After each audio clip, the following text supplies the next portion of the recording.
মানুহখিনিয়ে গোটেই অসম ল'বই, আমিও ল'ব নিদিওঁ, হৈ গ'ল, আমিও ল'ব নিদিওঁ।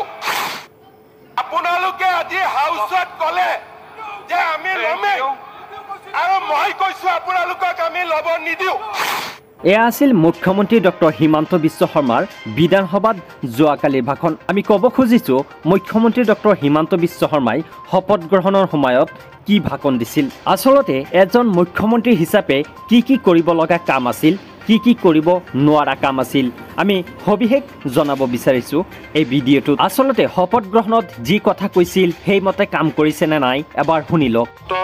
সাৰ্বভৌমত্ব আৰু অখণ্ডতা ৰক্ষা কৰি মই অসম ৰাজ্যৰ মুখ্যমন্ত্ৰী স্বৰূপে বিশ্বস্ততাৰে আৰু শুদ্ধ অন্তঃকৰণেৰে মোৰ কৰ্তব্য সম্পাদন কৰিম, আৰু মই ভয় বা পক্ষপাত, অনুৰাগ বা বিদ্বেষ নোহোৱাকৈ সংবিধান আৰু বিধি অনুসাৰে সকলো প্ৰকাৰ লোকৰ প্ৰতি ন্যায় আচৰণ কৰিম। এয়া আপোনালোকে শুনিলে। আচলতে কথা হ'ল মুখ্যমন্ত্ৰীৰ কথা মতে কাম কৰিছেনে? শপত গ্ৰহণত যি কথা কৈছিল সেইমতে ৰাজ্যখন চলাইছেনে, নে হিন্দু মুছলমান নামতে মুখ্যমন্ত্ৰী ডক্টৰ হিমন্ত বিশ্ব শৰ্মাই বিৱৰণ কৰিবলৈ চেষ্টা কৰিছে? শপত গ্ৰহণৰ সময়তে মুখ্যমন্ত্ৰী ডক্টৰ হিমন্ত বিশ্ব শৰ্মাই নিজেই কৈছে সকলো জাতি বৰ্ণ ধৰ্ম সকলো মিলা প্ৰীতিৰে থকাটো এই ভাৰতবৰ্ষৰ আইনত আছে, কিন্তু মুখ্যমন্ত্ৰীয়ে সেই মাত্ৰ আইনখন সকলোকে সমান অধিকাৰ হিচাপে দিছেনে? দিয়া নাই। কিন্তু